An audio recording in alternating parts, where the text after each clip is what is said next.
I don't want the people around me to find out that someone like you is my mother-in-law. So, please think of me as just another person, said my eldest son's wife, Olivia, as she tried to sever our ties.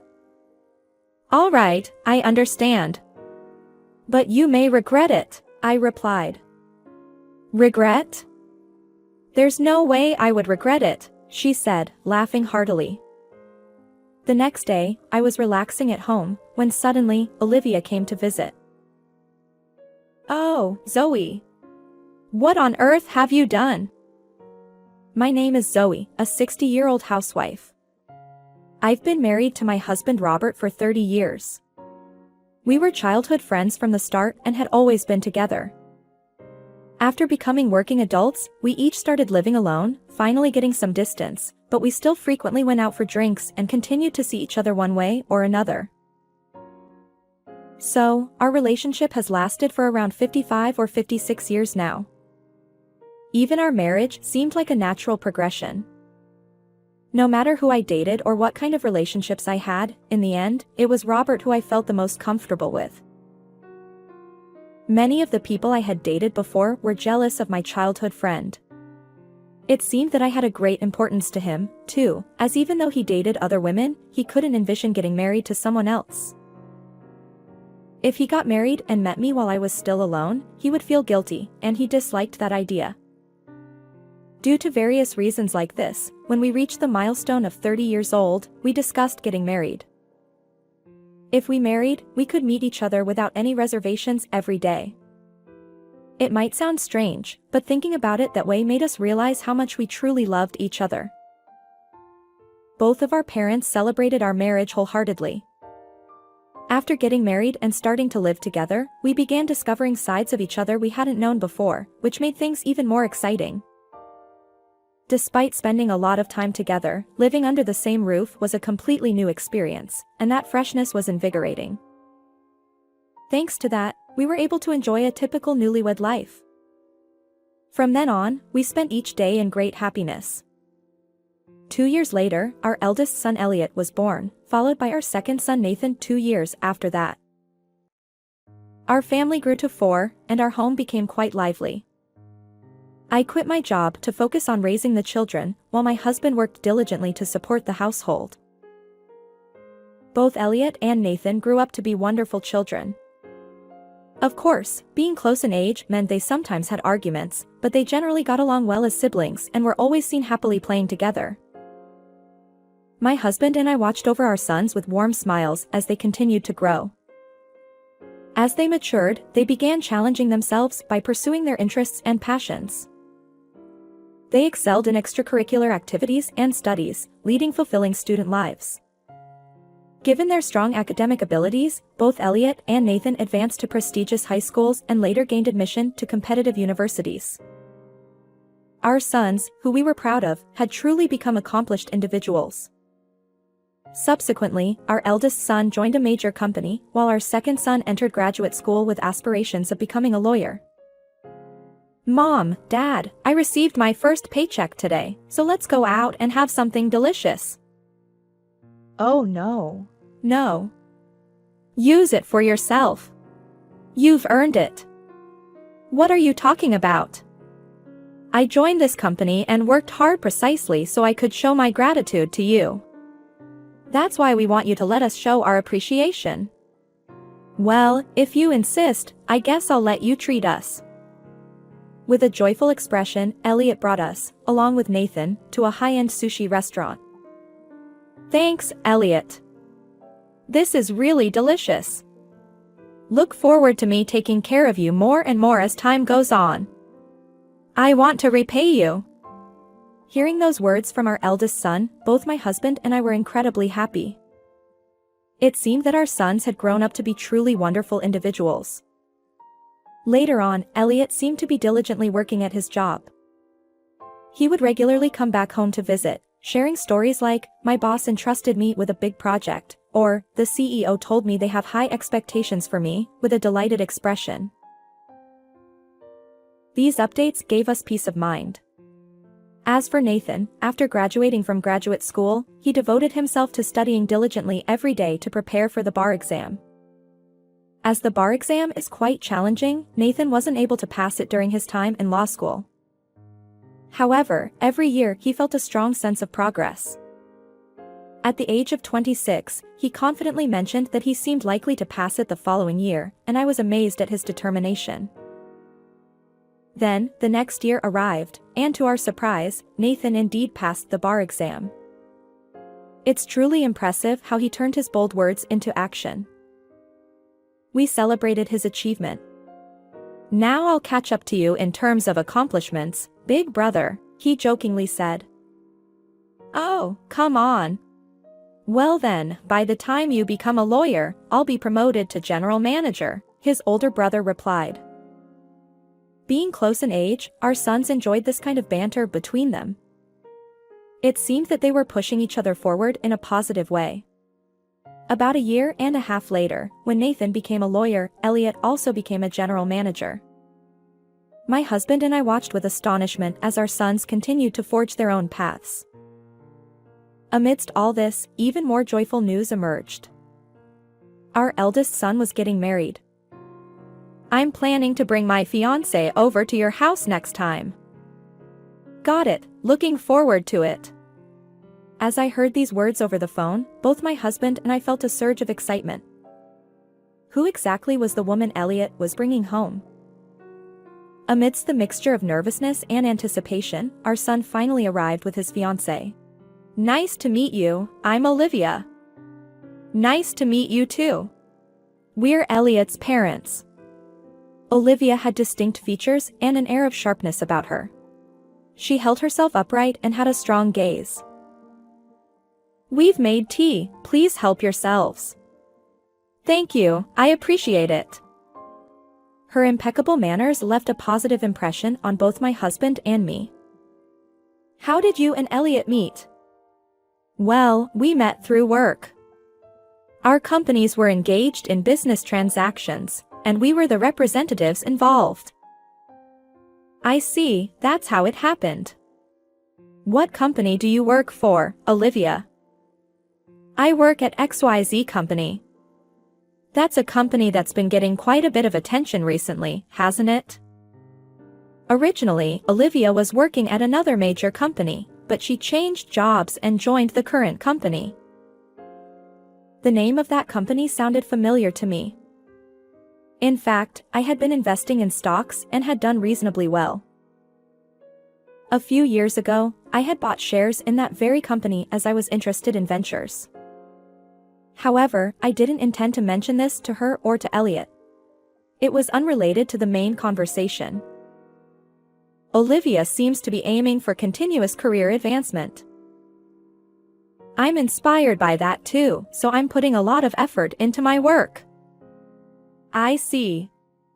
If our eldest son and Olivia were able to build a happy and strong relationship, there was nothing more for me to say. Olivia, please take care of Elliot. Yes, we'll lead a happy married life. The atmosphere was pleasant as the marriage greetings progressed. However, after she asked about my educational background, I felt a slight shift in her attitude. Which university did Elliot's mother graduate from? I graduated from XYZ University. Huh? I haven't heard of that before. Well, you know, the entrance exam scores and all that aren't particularly high. I see. Elliot's father also graduated from the same XYZ University as me, right? I'm happy to meet a fellow alumnus. That university tends to emphasize connections with other alumni, you know.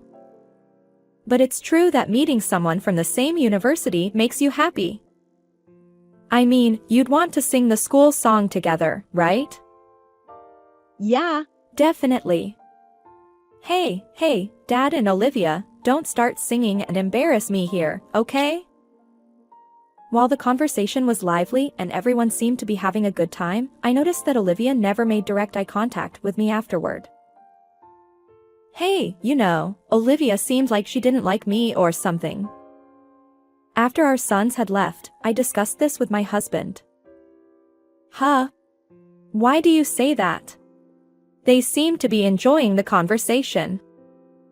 I don't know, after we talked about our alma mater, her attitude towards me suddenly changed. I see.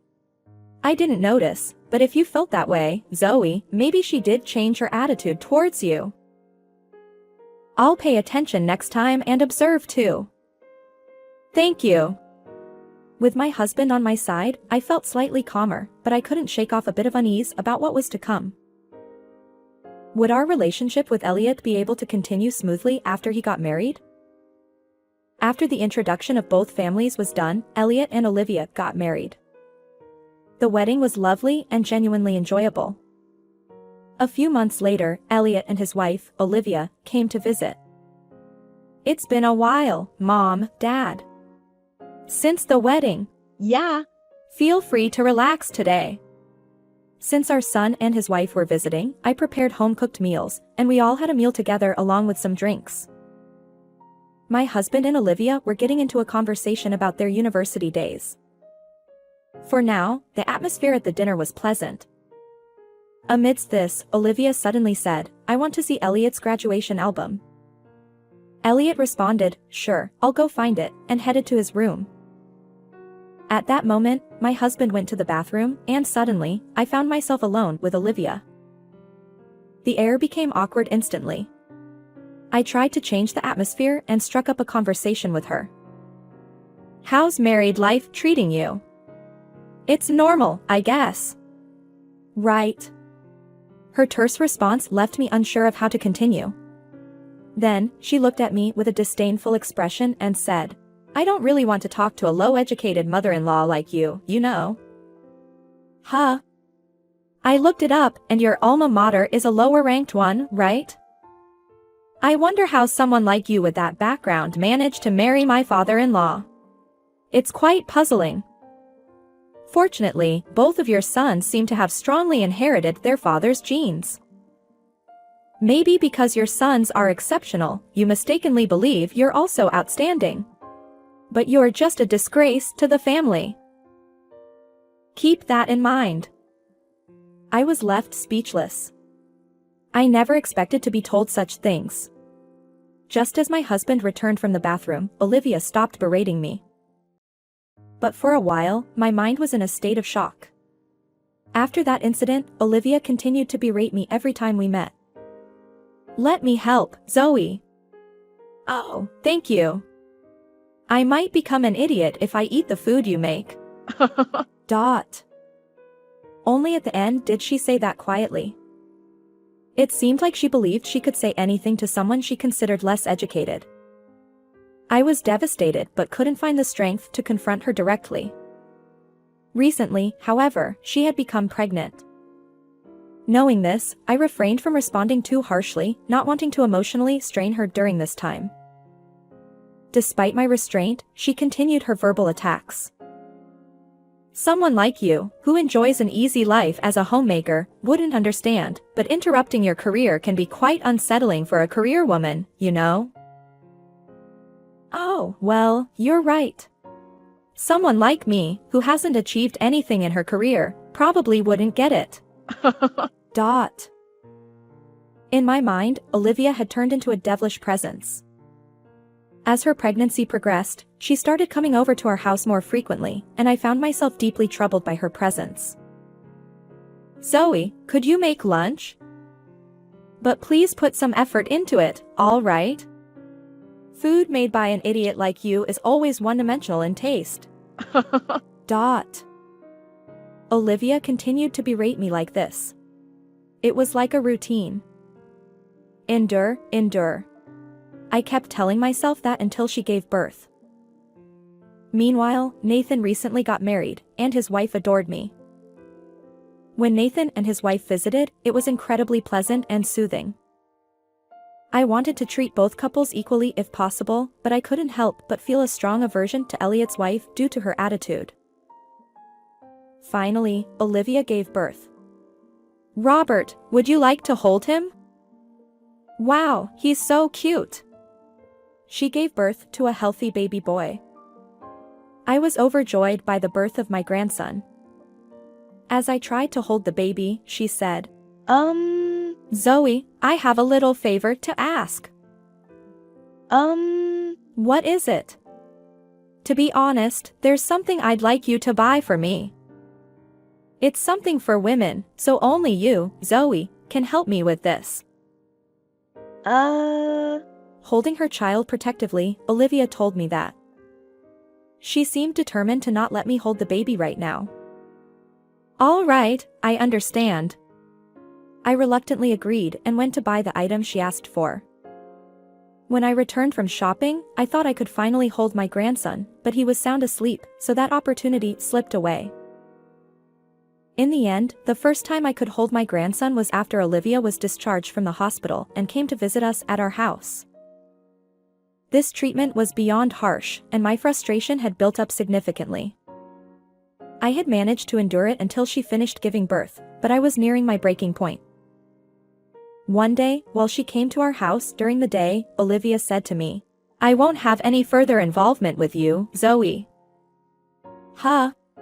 What do you mean? I want to provide proper education for my son and instill in him proper values.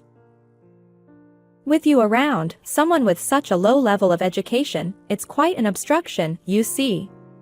You're probably deluded, thinking you've raised your sons to be exceptional. But I never thought. In any case, I want to distance myself from you. As I raise my child to be top-notch, naturally, people of the same caliber will gather around us. I don't want others to realize that someone like you is my mother-in-law. So, please think of yourself as a stranger. Olivia said this, attempting to sever our ties. I couldn't stay silent any longer after being belittled like this. I decided to put into action what I had been preparing for. In truth, I wanted to find a way to get along with her without resorting to these measures, but it seemed impossible. I understand, but you know what? Even if you regret it later, I won't care. Regret? As if I'd ever regret it. Saying this, Olivia laughed heartily. All right then, if you're cutting ties, just remember to never come near me or Elliot again, okay? After she left, I immediately took action. I called Elliot and conveyed that I intended to sever any connection with his wife for good. He seemed flustered and came to our house after work. "What's going on, Mom?" With a surprised expression, my son asked me about the situation. In response, I played a recording for him, an audio compilation of all the derogatory words his wife had directed at me. Of course, today's conversation was included as well. I had been recording these interactions for some time, just for a situation like this. Upon hearing the audio, my son was left speechless. I can't believe Olivia would say things like this. And then he made a decision. I can't continue a married life or entrust child rearing to a wife who says these things. I just can't. With those words, my son left the house. The following day, I was relaxing at home when suddenly, Olivia came to visit. Oh, Zoe. What on earth did you do? What are you talking about? I asked, and Olivia raised her voice.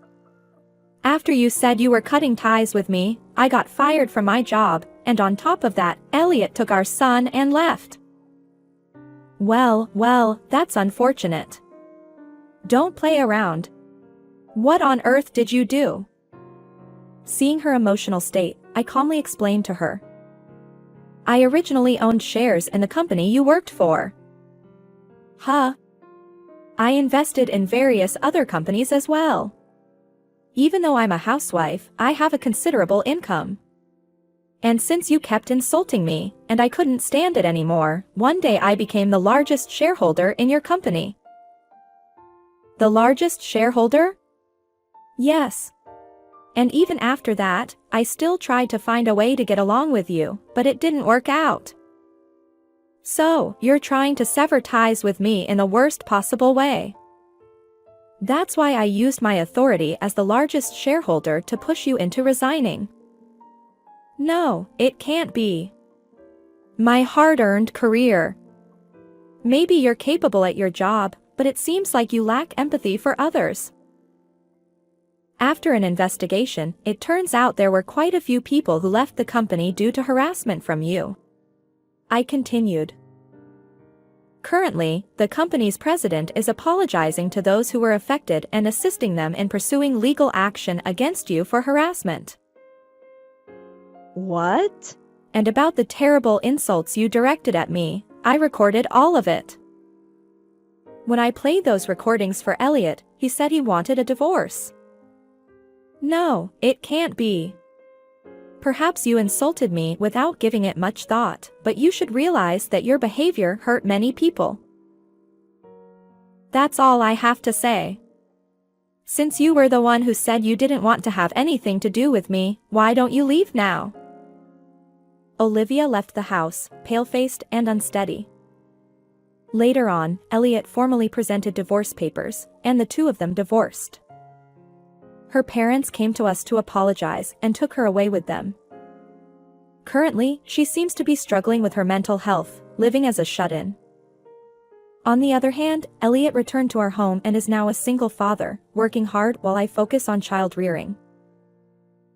I want to spend peaceful days, alongside my husband, watching over our eldest grandson, and also building a strong relationship with Nathan's family.